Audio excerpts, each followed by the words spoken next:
once advised one of his students. He said to him, my advice to you is to get married. He says, why do I say to get married? Because either way it's good. If it works, you'll be happy. And if it doesn't work, then you'll become a philosopher.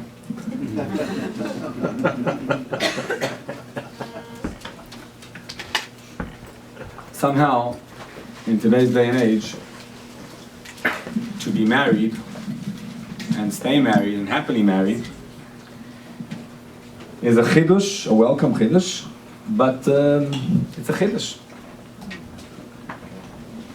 We have, a whole organization over here, My Extended Family, and it's for single parent kids. We are working to make it obsolete. That is our goal. They say that when you get married, you do a badekanish. So you go over, the chassan goes over to the kala, and he covers her. Now the question is, why would you want to cover her? The first time when the chassan covered the kala, it actually didn't work out. The first time when Yaakov covered the kala, he went over and he covered her. Because she was covered, he didn't know who she was, and it turned out that he married the wrong one. So why ever since then do we decide to cover the kala? Why would we do a badekanish? And the answer is a beautiful insight. When Yaakov married, the first time when he got married, he thought it was Rachel. Turns out it was Leah. There's a beautiful part that Rachel and Leah is actually two parts of one individual's personality. The Leah part of it is the one that was crying and not so beautiful, and the Rachel is the beautiful. And when he got married, he was under the impression that he was marrying Rachel. And what does it turn out? He wakes up in the morning and he says, Oi, Abrach, it's Leah. We had here Rabbi Dror Moshe Kasuto from Breslau. He said a beautiful word. He said, when you get married, when you're looking for a shidduch, he says, don't look for a shidduch, look for your bashert.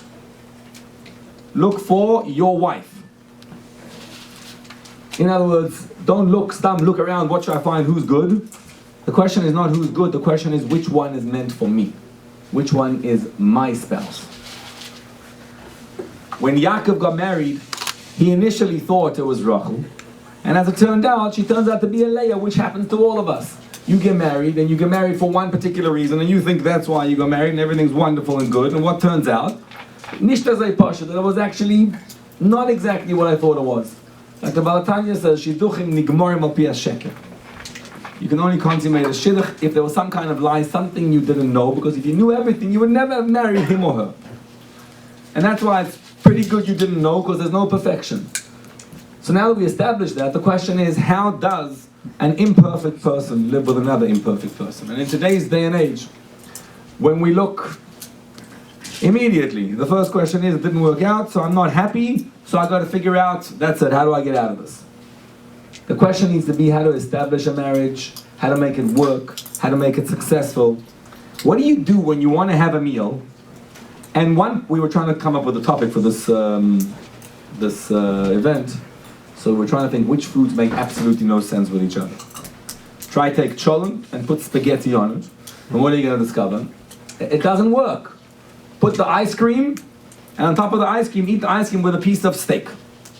It doesn't go, but sometimes that's what the marriage turns out to be. And the question is, how do we reconcile it? How do we work it? How do we build the most beautiful binyan adiyad, the most beautiful home that both can get together and can become one and unite? And yes, even in a day and age like today, the greatest, most sacred institution we could ever have is the institution of marriage to make it work. Someone once said that he used to go to a school and used to teach about God our Father. He says, and now we can't go teach it anymore, because whenever I go teach about God our Father, the kids don't understand the word anymore. He says, no, I don't mean they don't understand the word God, they don't understand the word Father. All too often, it doesn't work because the marriage unit is facing challenges. And what we are here to do is to establish and to win over that beautiful, most incredible, most sacred institution called marriage. It's the most exciting, most fun position you could ever be in. And we are thankful to Rabbi Friedman for joining us. He's been with us the whole Shabbos. It's been a spectacular Shabbos. And Rabbi Friedman has had the most incredible insights into Hasidic insights, into all the practicalities of life from last night till tonight. I was by every single part of it, so I got to be by the event last night. That took us till late at night. And I'm not sure how the rabbi does it, but then he was talking in the morning there was a shiur from 8:15 in the morning. We basically had a 2-hour break, and since then, it's been going all day long. And by the Schwartzes, I'm sure, our hosts, I'm sure, was also for bringing them on since then. But Yesher Koyach, Rabbi Friedman, thank you for the Mesiras Nefesh, of taking the time to inspire in the world around. And without further ado. Couldn't figure out what that means. But the good news is, cholent and spaghetti are both foods. That's a lot better than men are from Mars and women are from Venus. At least you're not from two different planets, you're just different items on the menu. That's good news. I think the first thing we have to know is that marriage demands a sense of humor. Because being married is such a holy thing. It is such a godly thing. And we are not so holy and not so godly that it's a little funny that we even attempt it. That we even try to make a good marriage. You have to have a sense of humor. So when a person says, my marriage is not so easy, it's not so smooth, well, what did you expect? We're trying to live like on Malach while we're human. Or as the expression goes, it's a match made in heaven. Sure, in heaven, they all work. The trick is to take a match made in heaven and make it work on earth. That's not so easy. So if we were heavenly, of course we would all get along nicely. But we're not in heaven. We're on earth. So how does it work in the human realm? How does it work on earth? Particularly, we have a problem because we don't really have practical information from a Jewish source. Most of the information that we have and that we get is from non-Jewish sources, non-Jewish experts. And in most cases, their advice is wrong because it's missing the Kedusha and the Edelkeit, without which no two people could possibly live a life together for very long. There's a famous expression, and it's very true, that familiarity breeds contempt. When two people become a little too familiar with each other, the result is not only boredom, which would be a small problem, the result is not even hatred, which would be a big problem. The result is contempt, which is even worse than hatred. So you see, when a couple are not working, the people involved, the husband and the wife, become so nasty to each other that it's hard to believe that they're the same people you once knew. So in doing marriage counseling, you find out that, let's say, the husband is absolutely cruel, inhumane to his wife. And if you mention it to somebody in the community, they all think you're crazy. Because the guy is the nicest guy in the world. He's the life of every party. He's everybody's best friend. You can't believe that this person would be so vicious and so vile to his own wife. And yet it happens often. And that's because he doesn't get that familiar with anybody else, so he doesn't have that kind of contempt for anybody else. It's only for his wife. So you listen to them arguing, and it's shocking, because they are good people. And yet they'll say things and they'll do things that are really beyond belief. How could you be that way? So how do we avoid, when you're married, living together for 10, 12, 15, 18 years, how do you avoid becoming too familiar? And what kind of familiarity will lead to contempt? Isn't familiarity a good thing? Shouldn't a married couple be totally familiar with each other? Isn't that part of the blessing of a good marriage? That you're completely at home, you're completely at ease with your spouse?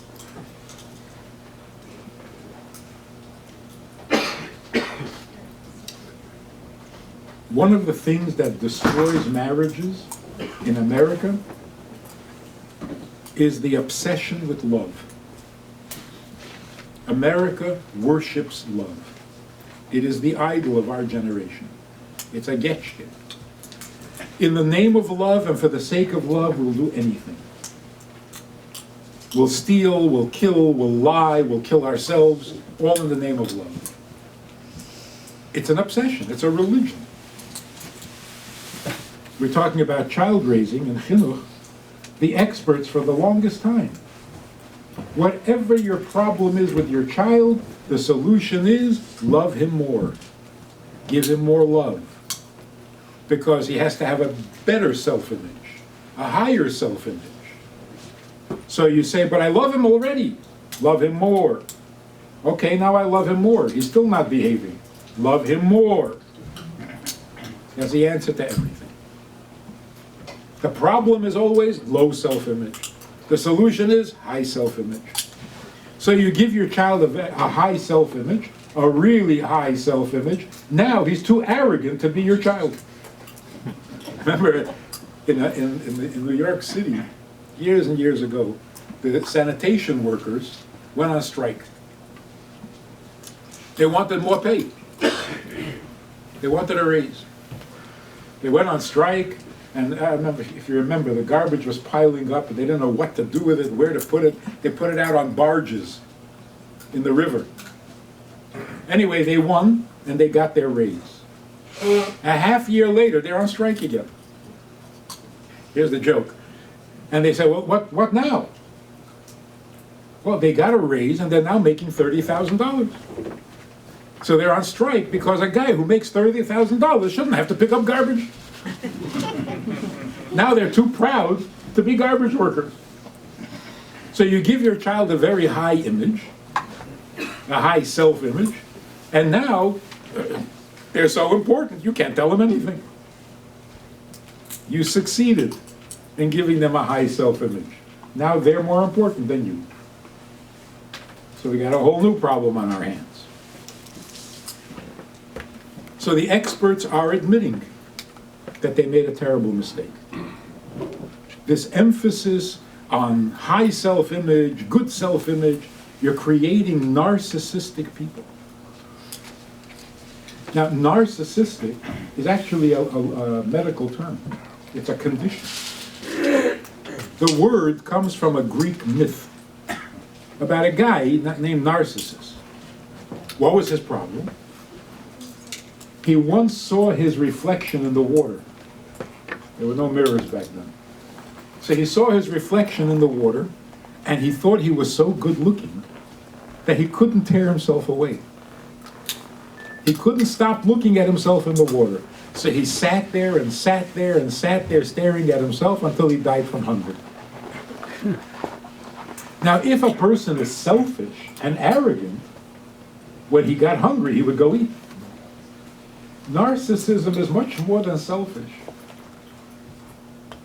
much more than arrogant. It's destructive. Today you have children who are literally narcissistic. You say to them, why are you taking those drugs? It'll kill you. They don't care. They don't care. It'll kill me, but I'm not quitting because I like it. So it's not even selfish, it's more like an addiction to self. An addiction means when you continue a certain behavior after it no longer feels good. As long as it feels good, it's a taiva. You don't need an explanation. Why are you doing this? What do you mean? Because it feels good. Tastes good. But when it stops tasting good, and it stops feeling good, and you continue to do it, that's an addiction. The ultimate addiction is to ourselves. I'm addicted to myself.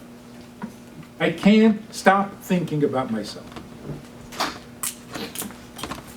The cure is humility, or bittul.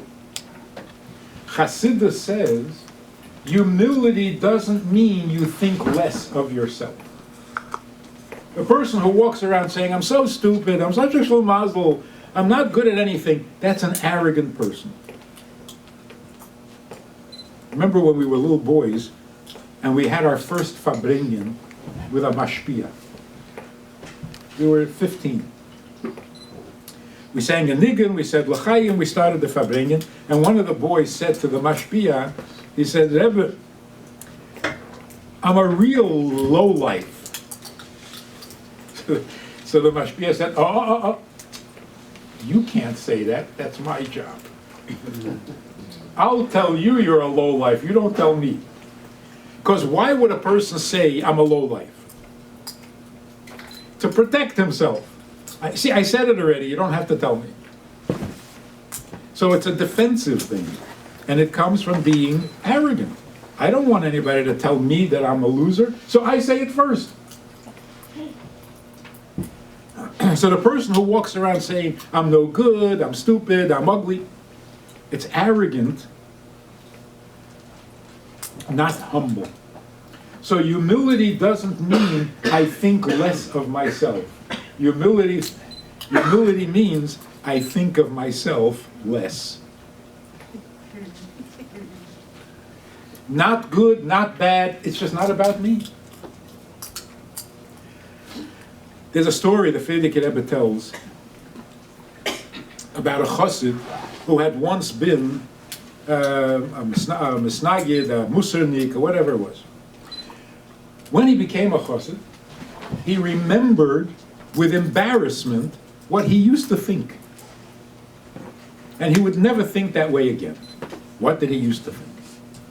He was once in shul, in the parsha, he was called up for an aliyah, and the parsha was where the Torah says, "Va'ish Moshe onov me'ed mikol ha'adam asher al pnei adam." So he's standing there by the Torah, and he's reading the words that Moshe was the greatest onov in the world, and he's really upset.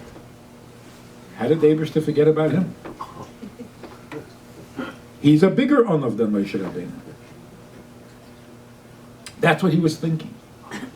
And throughout the Torah aliyah, he was trying to work out an excuse for the Eibishter to get the Eibishter off the hook for forgetting him. Because he's a bigger onov. Now listen to this. This has to do with marriage. How does he know that he's a bigger onov than Moshe Rabbeinu? Because Moshe Rabbeinu's wife knew how great he was. My wife thinks I'm an idiot. So obviously I'm a bigger onov because I'm hiding my godless even from my own wife. She has no idea how great I am. So it's funny, a guy who is arrogant actually thinks he's the biggest onov, the greatest. So he was embarrassed by those memories, right? It's not correct. Everybody is arrogant. Everybody thinks they're greater than they are. We all exaggerate both our faults and our virtues. That's not surprising, it's not weird. And it's not possible that someone can be a bigger onov than Moshe Rabbeinu. It's against the rules. There's never going to be a bigger Navi than Moshe Rabbeinu. That's an important thing, because if you think you're a bigger Navi, you can start changing things. But if somebody turns out to be a bigger Anav, it's not a sin. The embarrassment was not that he thought he was a bigger Anav. The embarrassment was he was called up to an Aliyah, and the Torah is saying something about Moshe Rabbeinu. But where does his thoughts go? What about me? That's embarrassing. What about me? Well, we're not talking about you. We're not talking about you. We're talking about Moshe Rabbeinu. Yeah, but what about me? See, that kind of thinking is an addiction. Every topic, every subject, all of a sudden has to be about you. So the guy says, I went to a football game. He was a very sensitive guy. Went to a football game, and the players all went into a huddle. And he freaked out because he knew they were talking about him. There are 60,000 fans in the stands, and they're in the middle of an intense game. And who are they talking? They're talking about me. That's an addiction. So somebody once came to the Tzemach Tzedek and said, Rebbe, wherever I go in the shul, people are stepping on me. In Yiddish, it's an emotional. They're stepping on me. They're putting me down. So the Rebbe said, you spread yourself over the entire shul. Wherever anybody goes, it's on you. Pull yourself together. Stop taking up all that room.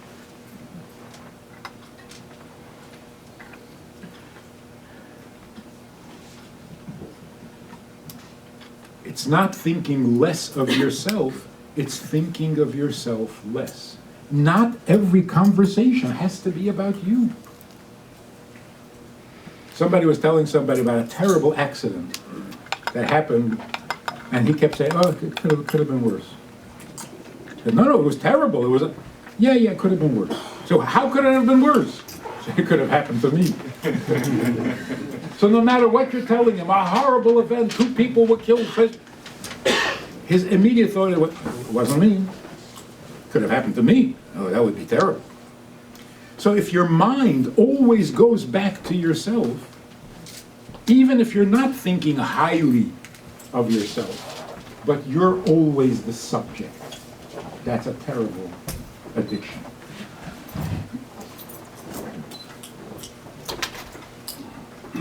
In marriage counseling, this one guy once said to me, I have been good to her for 8 years. And what have I got to show for it?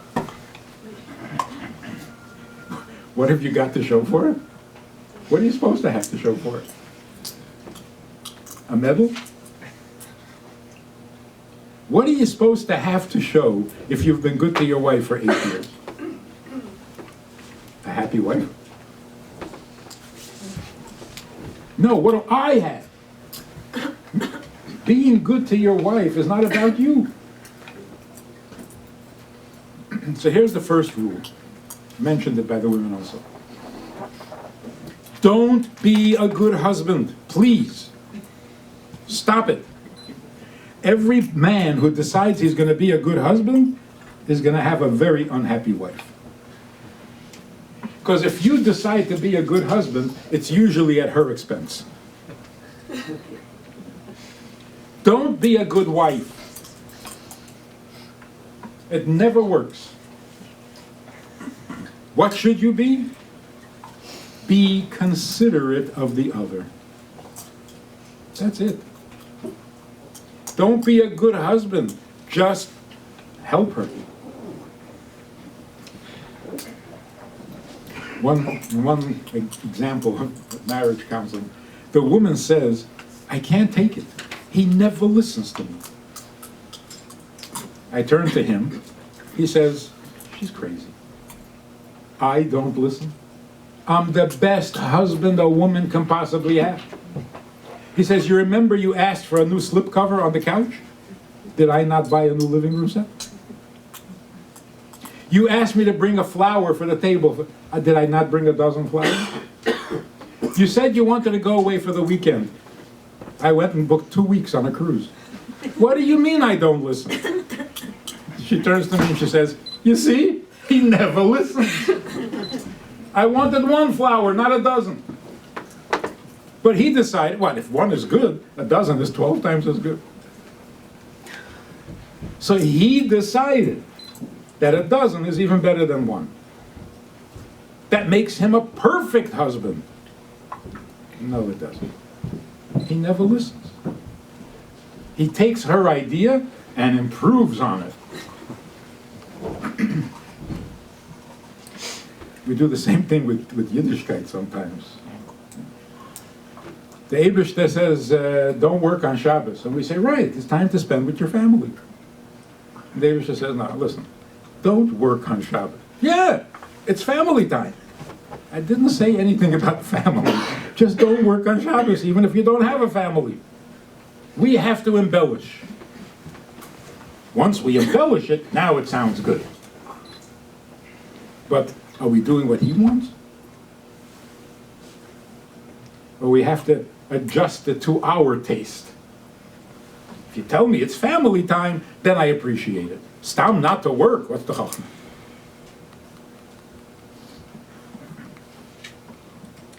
The biggest disaster in modern marriage is that people get married out of love. So I advise people, if you're already in love, don't get married. You ruined it already, it's farfallen. Because if you marry out of love, you could also be marrying the love and not the person.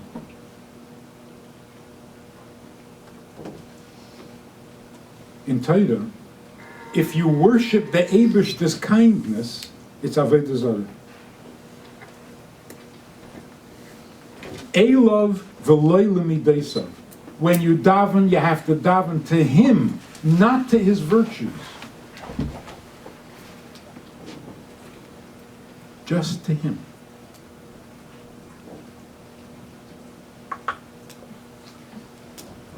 The definition of intimacy, which we have completely lost because we listen to secular experts and secular chachamim. The definition of intimacy is what our grandmother said a long time ago. When you asked your grandmother, what happens in the bedroom?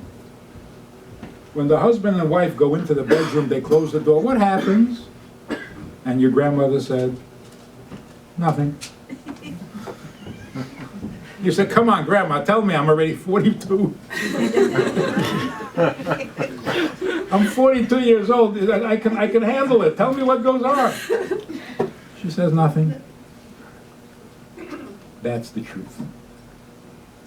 Intimacy means when 2 people can get together about nothing. The Mishnah says, Ava hatluya b'davar. If there's a relationship that is dependent on something, seifa b'teila. It's not going to last. Ava she'ena tluya b'davar. If it's not dependent on anything, then it can go on forever. What does it mean, not dependent on anything? So what's the relationship? The relationship is that I want you in my life. You. Why would that ever end? You're going to be you forever. And I want you. But if there is something other than the person, things don't stay the same. And love can become a thing. So if your thing is love, the relationship is not going to last. Love is not stable. A relationship has to be stable.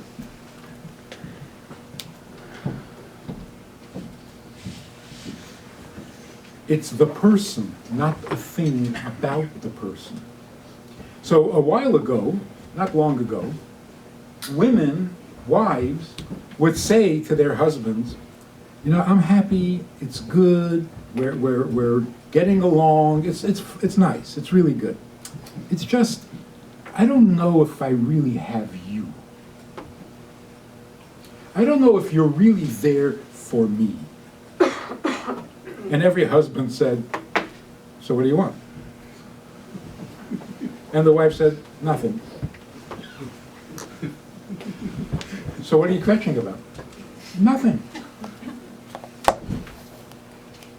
So husbands would get together and say, you know, women are crazy. She's kvetching, she tells me she wants something, I ask her what she wants, she says nothing. They make you crazy. And wives get together and they say, you know, men just don't get it. And the men say, get what? Nothing. You're driving me crazy. Nothing is a very important thing. Nothing means a human being is not a thing. So if it's just us, if it's just husband and wife, if it's just the zu and the zeh of the Tnoim, then there is no thing. Unless you think that your wife is a thing, then in the bedroom, there are no things. It's just them. Them with each other. It's interesting, the word mezuzah, it's a funny word. The word mezuzah is basically the word zu and zeh. And the mem, at the beginning of the word, is like the difference between holech and mehalech. The mem makes it casual. Holech means to go, mehalech means to stroll, effortlessly.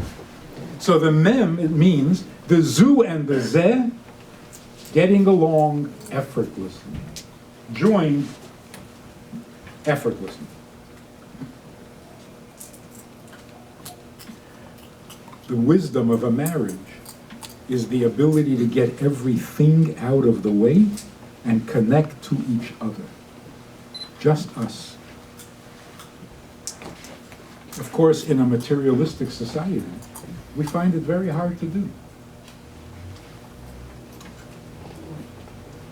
If it's not about something, if you're not getting something, then what's left? Well, just the person. Well, what about the person? No. Not about the person, the person. We don't understand what that means.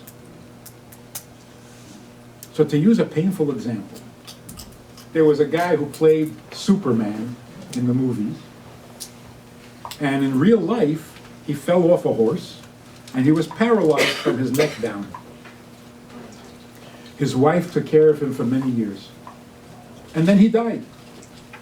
And she was grief-stricken. So imagine saying to her, what are you so upset that he died? What were you getting from him for the last 6 years? She would have to say, nothing. What was I getting from him? He was a completely useless human being. So you say, so why are you crying? Why are you carrying on? Why are you so upset that he died? What have you lost? Her answer would be, I didn't lose a what? I lost a who. I had him, now I don't have him. What was I getting from him? Nothing. But I was married to him, not to what I get from him. That's called ava she'eino tluya b'davar. There is no thing, there's just him. Okay, now let's talk practical. How does a marriage work? The building blocks. A marriage stands on 3 legs. Al shloisha dvarim nesuyin emed. Everything has to have 3 pillars, three foundations. Pillar number 1. A person says, how do I know if I'm ready to get married? How do you know? The first consideration is, are you kind enough to be married? Because that's the first condition. If you're not kind, don't get married. What does kind mean? Kind is the same as generous.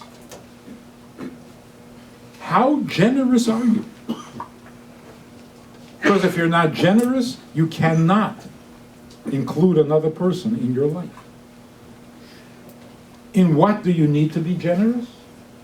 So the first thing people think of is your money, your possessions, your house, your car, your boat. You have to be generous with your possessions, yes. But that's not enough. You have to be generous with your time.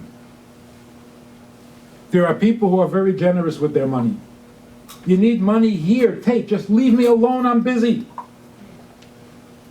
Don't steal my time. There are people who are generous with their time. They'll spend all the time because they don't like anybody coming into their space. They're not generous with their space. So they're always complaining. I feel cramped. You're invading my space. Give me more room. There are people who are generous with their money, with their time, with their space, but not with their words. A husband tells me that his wife did something last week. It was just fantastic. Mamish, unbelievable, so good, so smart, so... I said, did you tell her? Did you tell her that you were so impressed? He said, no. I said, why not? No reason. He's a man of few words. He's not generous with his words. And then there are people who are not generous with their opinion. They have a very critical opinion. They always see the faults, never the minus. So in order to be married, the first pillar, the first condition is generosity. Be generous. It's not about you. It's about somebody else. Narcissism prevents any relationship from getting off the ground. So if it's about me, then this is not a marriage.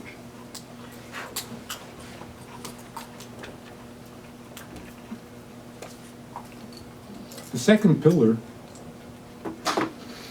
is respect. We don't talk about it much. The experts, when you read about marriage and advice, hardly ever mention respect. Everybody rails against abuse. Oh, God forbid, you can't abuse people. But what does it mean to abuse people? It means to disrespect them. What is respect? Respect means dignity. Every person has to have a certain amount of dignity. If you lower your dignity in your marriage, in your home, it makes it very hard for your spouse to respect you. If you lower your spouse's dignity, that's outright abuse. It's subtle. You can't report it to the police, but it's abuse. In fact, the expression, marriage is a give and take, that's already abusive. Because if you're taking, you're abusing. There's no taking in a marriage. You're either giving or you're receiving. You're either a mashpia or you're the makaber. There's no taking. That's why the kala under the chuppah extends her finger and the chassan puts the ring on the finger. But if she takes the ring, if she simply goes like this, gotta do it again. There's no taking. You receive graciously or you give graciously. There's no taking. Because a human being is not a thing, and taking only applies to things, not to a person. So it's a subtle form of abuse, but what it basically is a loss of dignity. I mentioned by the women's program, when we were growing up, we hardly knew our mother's first name. Because, of course, we never called her by her first name. But also, my father never called her from a different room. Whenever he needed to talk to her, he went to where she was and he spoke to her. So he hardly ever needed to use her name. Because calling your spouse from another room, that's a lack of respect. You want to talk? Go. Go to where the person is. You don't call.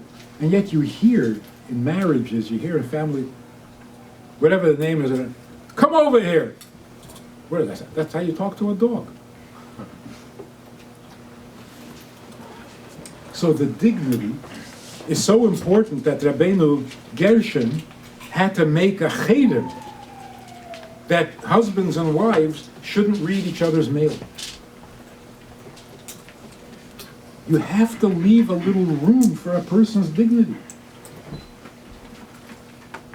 And that, of course, includes tznius. If you lower your standard of tznius at home, you're asking for trouble. Because if you lower your tznius, you lower your dignity. So this woman who is becoming frum, and her whole community, her whole social circle, her family, very, very not frum, totally separate. And she's struggling because she doesn't want to lose her social life, her circle of friends. So they already know that she doesn't go on Shabbos. They've accepted that. But she tells me that she has a really hard time because she knows that if she puts on a sheitel, she might as well say goodbye to all of them. None of them will talk to her after that. So what should she do? So I said, well, if you can't put on the sheitel when you go out, at least wear it in the house. She says, in the house? In the house you don't have to cover your hair. But where did you get that impression? You have to be better in the street than you are at home? That doesn't make any sense. Your home is your home. Your husband, your wife, you got to live with each other for another 80 years. What you do at home is so important. What you do in the streets, who cares? So everybody will think you're an idiot. So what? As long as it's not your spouse. So at home, you should be at better behavior than in the streets. More dignified, more respectful. There was a Russian couple who came in the 80s from Russia, from Dvinsk to Minnesota. Delightful couple. He was a chazan, or he thought he was a chazan. So we let him daven for a shchedish and so on. An elderly man, but delightful. A real mensch, like from the old school. A pleasure to talk to him. His wife became ill. I don't know if it was Alzheimer's or some other form of, but it was a very painful, difficult illness.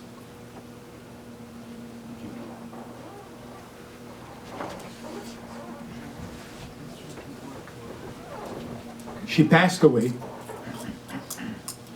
and I'm visiting him during the Shiva, and he says,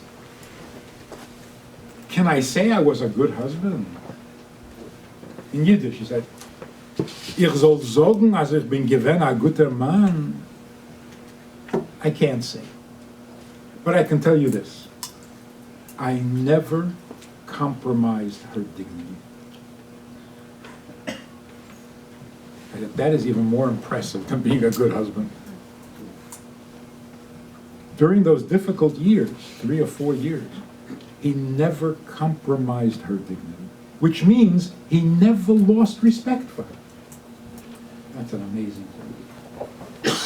So the second pillar that the marriage stands on is dignity or respect, your own and your spouse's. Now, the generosity and the dignity makes for a very healthy relationship, but it's not a marriage. Those are conditions for any relationship, for any partnership. What makes this good relationship into a marriage relationship? The third pillar. The third pillar is Kedusha, sanctity. What does Kedusha mean, practically? Kedusha means something that a person experiences but cannot ever possess. You go to the Kaisel for the first time. You're so nervous. You feel undeserving. Are you really allowed to go over? It's holy. Am I holy enough to be there? You're so excited. And you don't know if you're allowed to touch it, you're allowed to take a picture, are you allowed to even talk in front of the Kaisel? And then you notice that there are people who hang around there all day. They bring their lunch.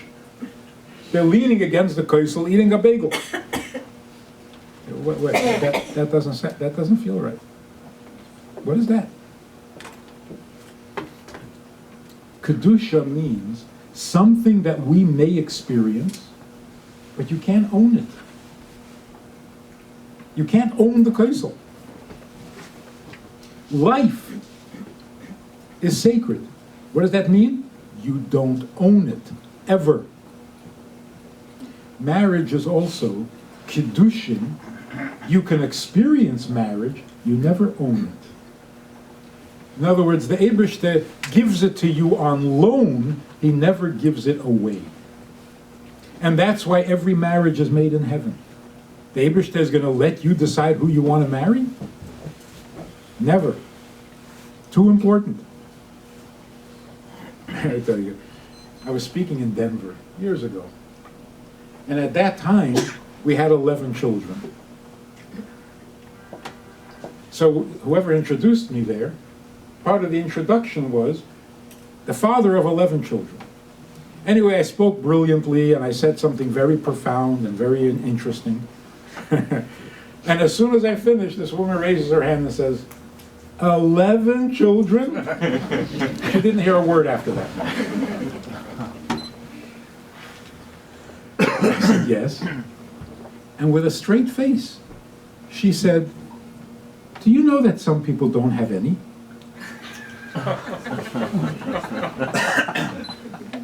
You can't make this stuff up. And for a moment, I felt so guilty. What kind of chazah takes 11 and leaves people with none? Wait, your mother didn't teach you to share? So for a moment, I thought, yeah, take it. That's disgusting.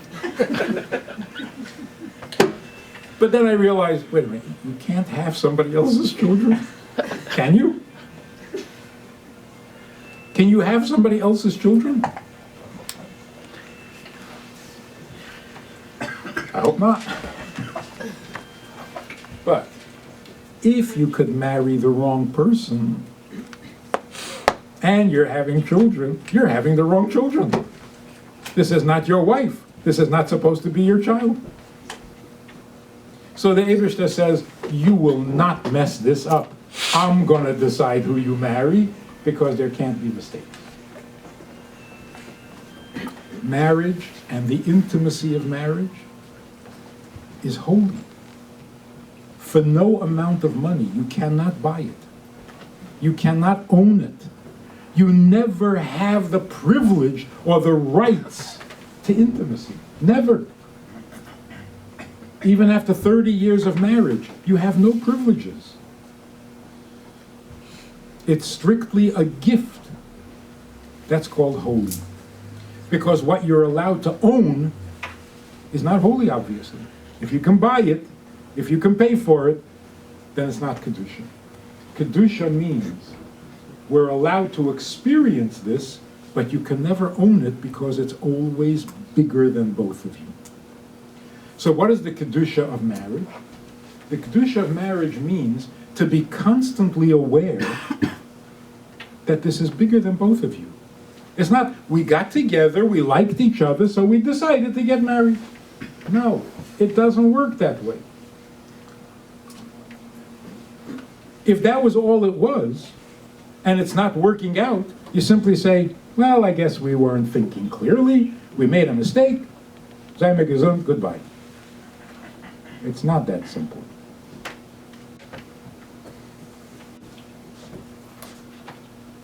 When you're aware that you're doing something holy, that gives the relationship a completely different flavor. So one of my favorite stories. I was a teenager in Crown Heights, and there was one man there who was a Rav in the community, a brilliant man, clear thinking, very, very thorough in his, I'd love to talk to him. One day I'm talking to him on the street, on Kingston Avenue, and a young couple come over, newlyweds, and the wife says to him, because he was a Rav, the wife says to him, Rabbi, isn't it true you're not allowed to ladle soup out of a pot on Shabbos? Tell my husband, he doesn't know. This Rav says, wait, slow down, slow down. What's the question? Ladling soup? She says, yeah. He says, like with a ladle? She says, yeah. He says, out of a soup pot? Yes. On Shabbos? Yeah. While it's on the fire? Yeah. He said, wow, that's complicated. I'll go home, I'll look it up. Call me later at home and I'll tell you what the psak is. So they walk away. I'm looking at him like, am I missing something here? Every kid in the Cheder knows you're not allowed to cook on Shabbos. And stirring is an act of cooking. So when you ladle soup out of a pot, you're stirring it. You're not allowed, you have to take it off the fire. So I looked at him and I said, well, how is this a complicated question? Why didn't you just tell her she's right? He says, and make the husband look bad to his wife? Not allowed to do that. I was so impressed with that. The way he did it so naturally, so immediately, made himself look dumb. Because you're not allowed to diminish the respect that couples have for each other. That's like being in the presence of a minion at Cholent. When you're in the presence of a married couple, you're in the presence of something awesomely holy. Finally, I have these feminists who come to Beis Chana, and they have every question in the book about why the women this and why the women that and so on. One time, this woman was very upset about the mechitza. So I'm trying to explain how when you have men and women sitting together, it stops being a house of prayer and it becomes a social hall. And the distraction destroys the whole atmosphere. She says, fine, I understand why men and women can't sit together. Why don't husbands and wives sit together?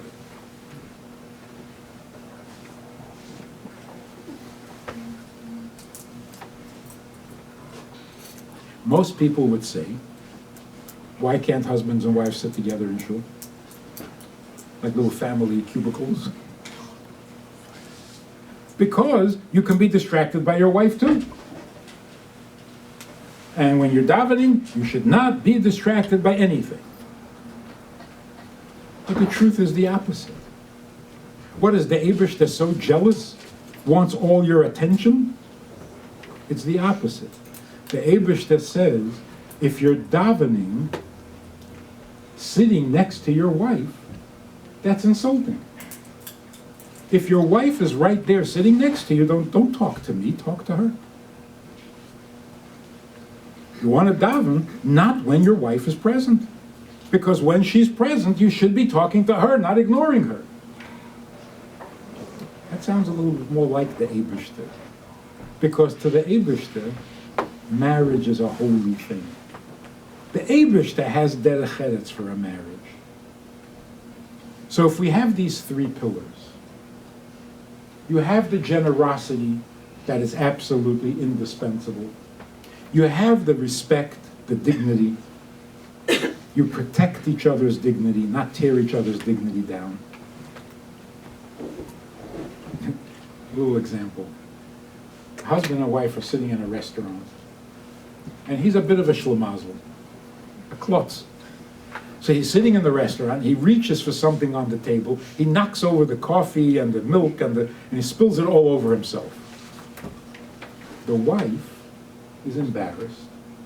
She turns to a complete stranger sitting at the other table and says, "He always does this to me."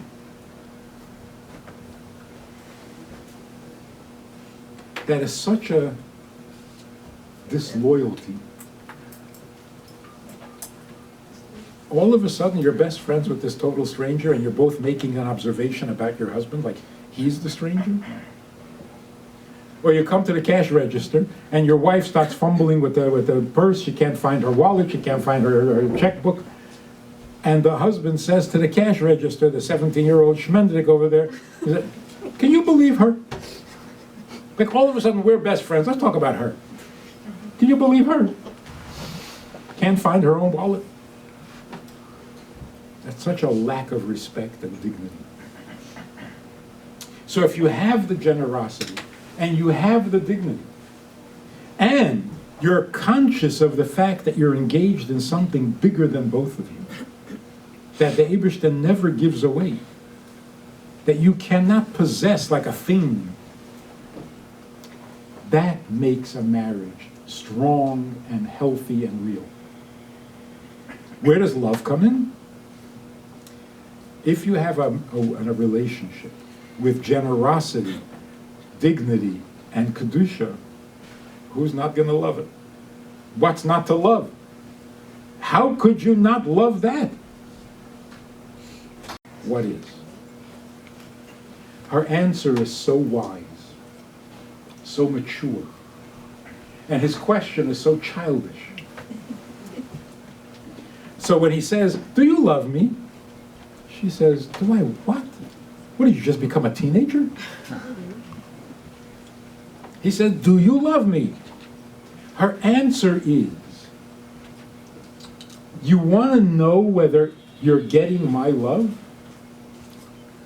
For 25 years, you have me. Me, all of me. I'm yours. You're worried whether I'm giving you love? I gave myself to you. That's not love? Then what is?"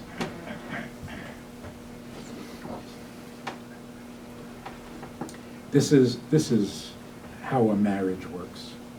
And it's amazing how our grandparents, who we consider so backwards, so primitive, so inarticulate about intimate subjects, and they didn't understand what love is. We know, we are smart, we discovered America, we discovered love. They were so much smarter than us. And the result was, they gave birth to a generation that was unbelievably strong. After a Holocaust, a week later, we're back among the living, starting families, having children, opening businesses. Who can do this?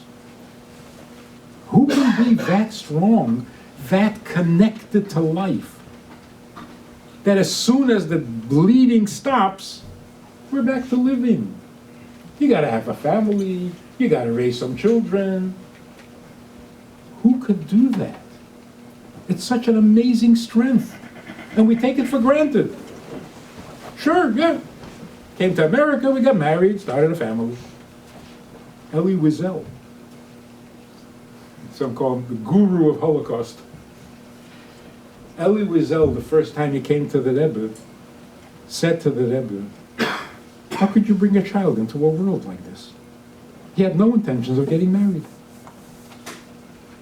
What, bring a child into such a world? How could you do that?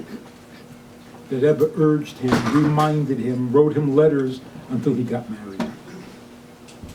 And he's indebted to the Rebbe for that. But he was an exception. People came, they weren't so smart like him, they weren't as talented as him, they didn't win Nobel Prizes, but they got married. What, you're not going to get married? You're not going to have a mishpacha? It's crazy. So who produced such children? You know, the children today, I'm afraid to say, children today, if you don't give them the second ice cream, that's it, they're suicidal. Life stinks, I'm getting out of here. They can't handle any disappointment. They can't pick up once they fall down. They don't know how to get up. A paper cut is a crisis. Our grandparents raised amazing people.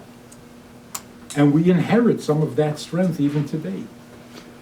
But if our marriages were so focused on who and not on what, if we were really married to each other, not to something about each other, we could have these amazing kids. We could have the kind of marriage that the whole world is always jealous of. Jews have great families. Jewish men are the best husbands because they don't beat their wives. So every day, at the beginning or at the end of the day, when you come home after work and you walk past the mezuzah on your door, stop for a second. You are now entering your zone. Now you're coming home where you belong. Don't bring the junk from the street in. Don't bring your work home. Work is just work. In your house, that's your life. And life is holy. Life is to be protected. Finally, when the Rebbetzin passed away, the Rebbe's wife, the woman who worked in the house, part-time, was crying hysterically. And somebody said to her, I didn't know you were so close to the Rebbetzin. She said, I'm not crying for her. I'm crying for him. I said, what? She says, I was there when he would come home at night. You didn't see it. I saw it. He walked in with that big shopping bag of homework. And you could see the weight of the world on his shoulders. But as soon as he would see her, he brightened up. He lit up. He was home. What is he going to do without her? And she was right. After that, the Rebbe's health, never the same. So, when you walk in the front door, on the mezuzah, the mezuzah is telling you, leave everything on the steps. Don't bring things into the house. A Jewish home is not for things. A Jewish home is for us. Just us. There are no things. There's ish v'isha, shchina b'neihem. It's an awesome thing. Should never get sloppy about it. And then we will have children that we are very proud of, that we have nachas from. Exceptional children. Which is why the Eibishter is so obsessed with the laws of marriage. Because he loves Jewish kids. He wants them born perfect. And the way to be born perfect is when the couple get along perfect. So those are the secrets that shouldn't be secret. That's what we need to focus on, so that the cholent and the spaghetti can somehow work well on a menu.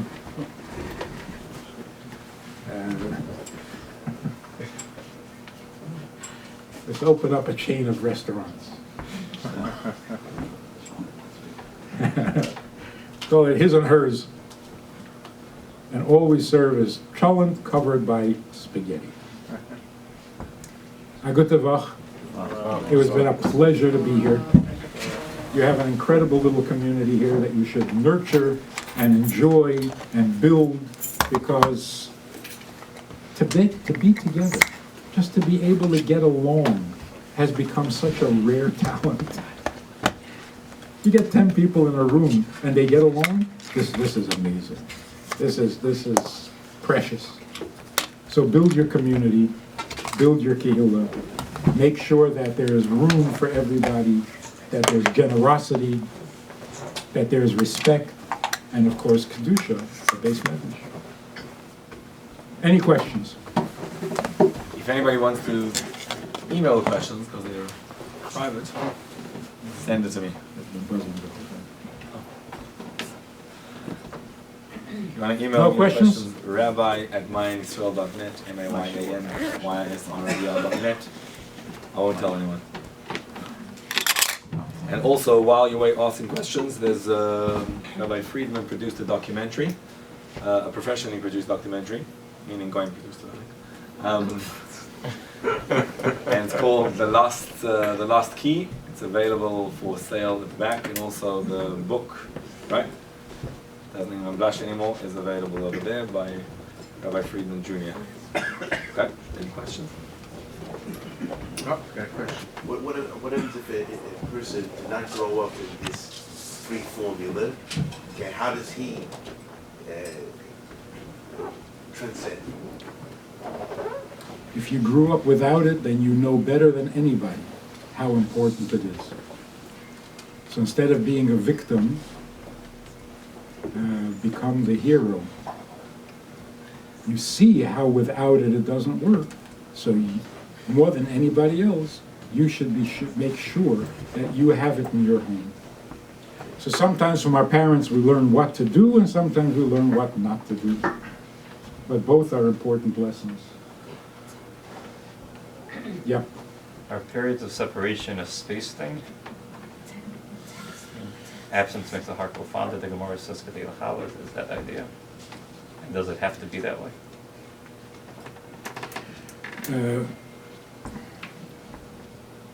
The relationship between husband and wife is described in Shir HaShirim as Ahava Kirish Be'esh. It's a fiery love. There's another kind of Ahava that is described as Ahava Kamayim. Water flows peacefully, gently, continuously, uninterrupted. Fire is stormy. It rises, it falls, it flickers. It's constantly moving and changing. A brother and sister have an Ahava Kamayim. Husband and wife have to have an Ahava Kirish Be'esh. If a husband and wife develop a peaceful, comfortable, unchanging ahava, they're becoming brother and sister. This is no good. If a brother and sister have a stormy relationship, it's not good. It doesn't help the relationship. Each has to have its kind of ahava.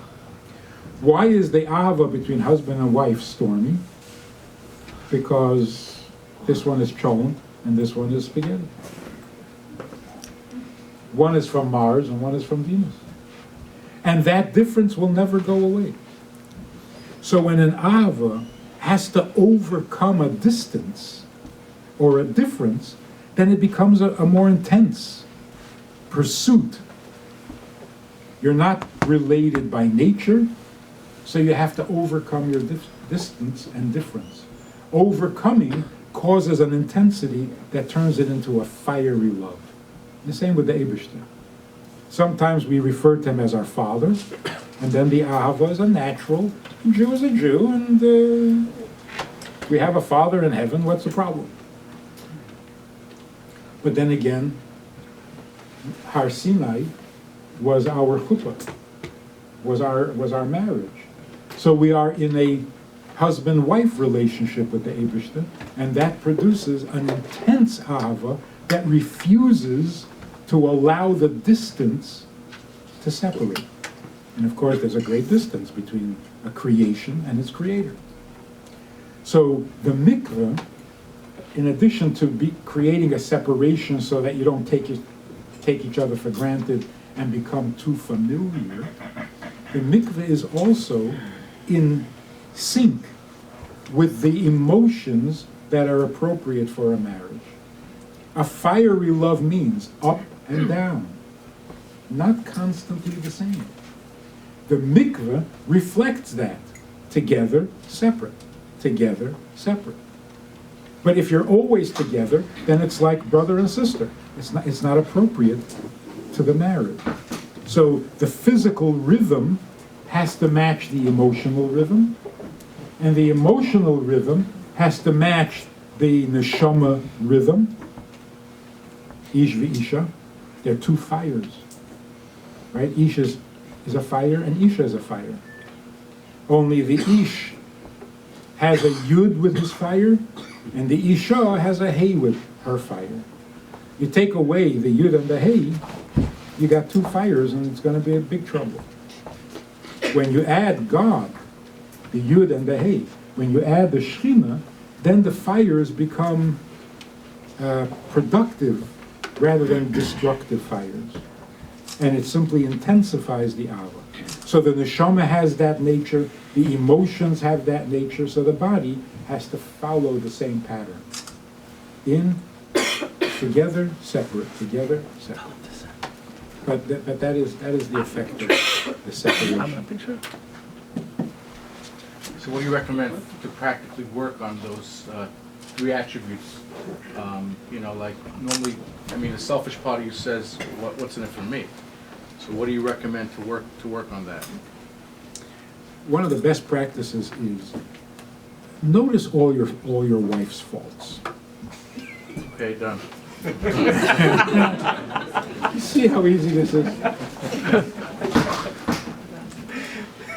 Every fault you notice in your wife, fix in yourself. Fixing myself. Every fault you find in your husband, fix it in yourself. Because if you see it in your husband, then you have it too. If you see it in your wife, then you have it too. The first time I did marriage counseling, I was so confused. I was straight out of yeshiva, naive. And this couple come, and she sits and tells me that she simply cannot live with him. He's impossible. He's always angry. I talked to him separately. He says, I don't know what to do. I don't know what to do. How do you live with a woman who's always angry? I said, whoa, what's going on here? How do I know who's telling me the truth? It turns out they were both telling me the truth. It's almost always the case that when a couple don't get along, it's because they're too similar. And they have one difference in their behavior, and that little difference is intolerable. Like in this couple, it turns out like this.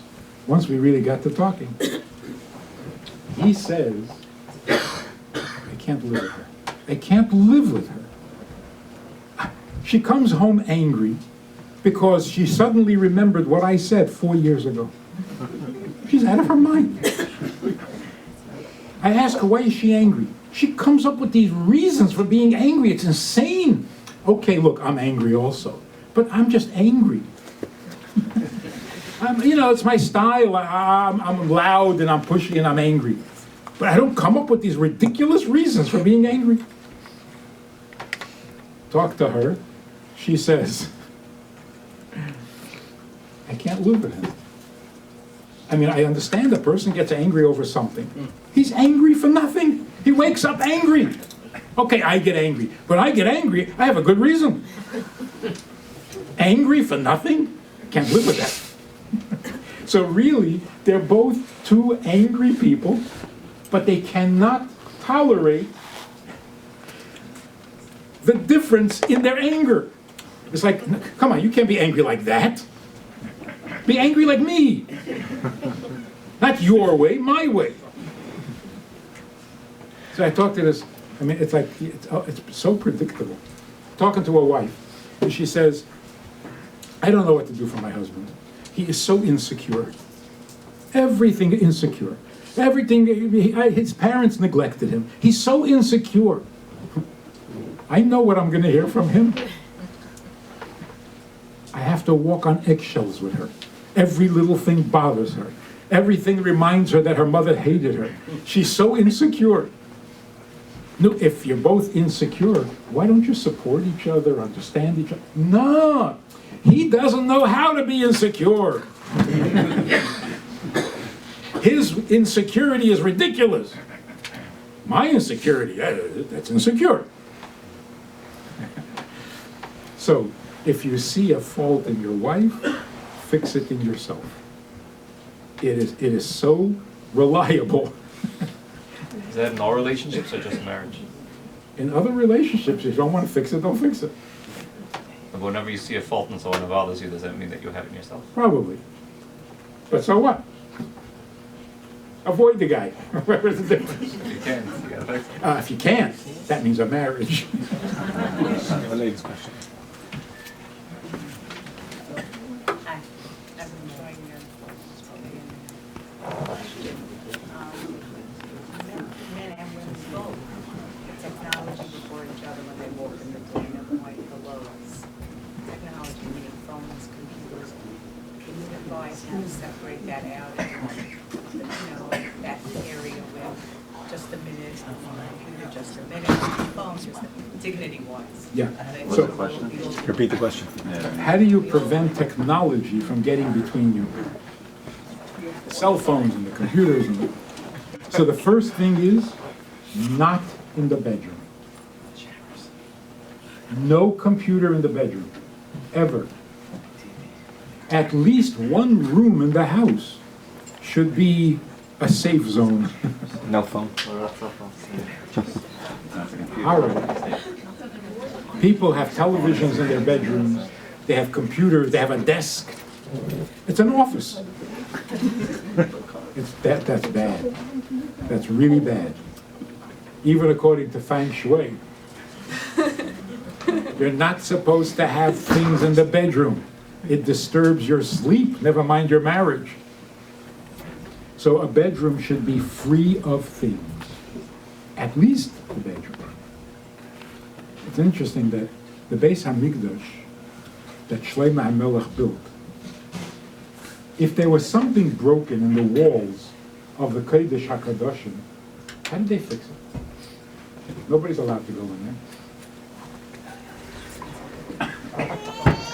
So Shlomo HaMelech built a room on top of the Kodesh HaKadoshim. And it had like an elevator car. When there was something in the wall of the Kodesh HaKadoshim that needed fixing, the mason would go up on top of get into this car, which was closed from 5 sides and exposed only to the wall. So he was completely enclosed, he was not in the Kodesh HaKadoshim. They would lower him along the wall that needed fixing, he would fix it and they would haul him up. The amazing thing is that room, the attic, above the Kodesh HaKadoshim, is called in the Medrash Cheder HaMitos, the bedroom. There were no beds there. So the Mefarshim say, it's a remez. Your house is holy of holies. If something is broken, how do you fix it? Start from the bedroom. There's a bedroom that can fix whatever is broken in the rest of the... So if the bedroom is holy, the relationship will thrive. So at least in the bedroom, no computers, no technology. Leave it innocent, leave it clean, just for us. Like your grandmother said, what happens in the bedroom? Nothing. Gunisht. No thing. No thing. So this video, which is a little bit controversial, because it's a topic that we never talk about, intimacy, took 7 years to make. It was produced by a guy in Caracas who was about tshuva, who saw the difference between what they call intimacy and what Torah calls intimacy. He said, "Come on, we got to tell people. Not fair to let them suffer like this because they don't know." So we made it. It's a documentary, interviews with doctors, with psychologists, with young couples, and it basically introduces the idea that love is a thing. What people call sex is a thing. It gets in the way. Intimacy is a non-thing. And we are supposed to be good at nothing. Because we're supposed to do a mitzvah without thought of a reward. So why are we doing it? For nothing. We're good at that. We serve the Eibishter because he's the Eibishter. What do we get for it? A non-Jew once asked me, "So what do you get for being religious?" I said, "You don't want to know." So far, for 3,000 years, what have we gotten? Don't even ask. He says, "So why do you keep doing it?" Because it's not about what. It's about who. Zeh Keli. This is my God, so whatever he wants, I do. Why? Why? Why are you good to your wife? Because she has all the money? What do you mean, why? That's intimacy. So if you want to pick up the film, you can take it home in a brown paper bag. I asked the Rabbanim to give a hefsher on it. First of all, they never heard of giving a hefsher on a movie. And secondly, they all watch it. They say, "Oh, this is important, very good." So you're going to give a hefsher? No. Why doesn't what's his name give the hefsher? And it just goes back and forth like this, and so they all think it's good, but I'm going to put my name on it. So check it out and see what you think. It's an important topic. It's mamish a crisis in Jewish life.